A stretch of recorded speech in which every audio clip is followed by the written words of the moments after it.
everyone to the middle of our week 3. We've gone through a large journey of understanding of our evolutionary theory. We've looked at what the evolutionary theory is, what the poignant requirements of it are, especially the necessity for natural selection. We've looked at a bit of history about Wallace and Darwin, and also we've been delving into the evidence that we have. Now we're going to just take one point of evidence out and have a closer look and look at the practicalities of it.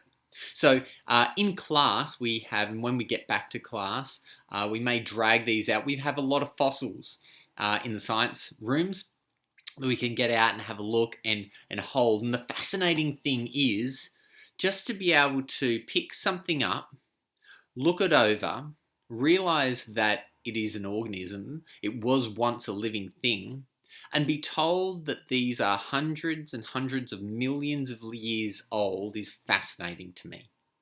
Now, it might just look like an imprint or impression. It might just look like a whole organism that could have been fashioned through carving. But through our understanding of what fossils are and how they would look and where they're found, we understand this reality 200, 300, 400 million years ago, this living thing was on this earth. That just blows my mind, and I hope it does yours. So when we get back to class, we might drag some fossils out and have a look at them. But just for today, and just to get us thinking about it, and I know you've done a little bit about fossils in your Education Perfect, and we've looked at it before, I'll just go through a few of mine very quickly. So first one I have a number of fossils. I always love to gather fossils and also collect some. So here's my first one. This is my beautiful little trilobite. This trilobite is about 450 million years old. And as you can see, trilobites are arthropods. They're kind of the ancestors of insects. So this trilobite was once motoring around in an area of Morocco under the water, only a couple of meters down at the most. And as you can tell, something happened. It died and it got covered. Therefore, we have this beautiful, quite large fossilized trilobite. They can get quite a bit bigger than that, but you have a lot that are smaller. So this trilobite, exoskeleton, beautiful preservation through our fossilization process. This trilobite and this next one,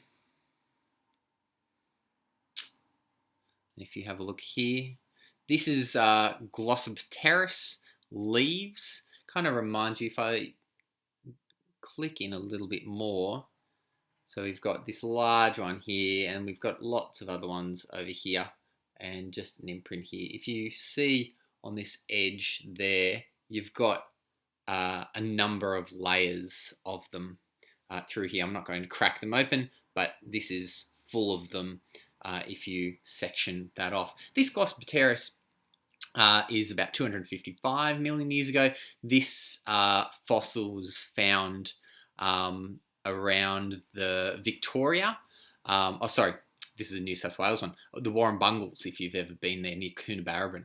So Glossopteris leaf kind of reminds me a little bit of our eucalypt leaves. And this trilobite gives us evidence for the evolutionary theory and the perspective of organisms by and through natural selection evolving.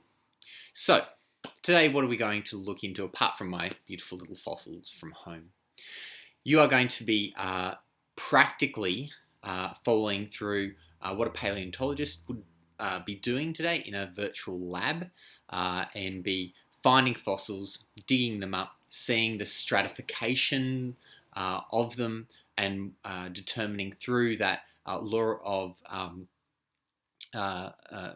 superposition, the law of superposition, the approximate age of them, and also a bit of radiocarbon dating. So there's a fair bit in that lab today, so that will be, apart from looking at a quick video, a 5-minute video to just outline our two main points, which is radiocarbon dating and also superposition, or the law of superposition, or being able to determine through layering these age of certain fossils. Apart from watching this, looking at a quick video, that will be that virtual lab will be our full lesson today.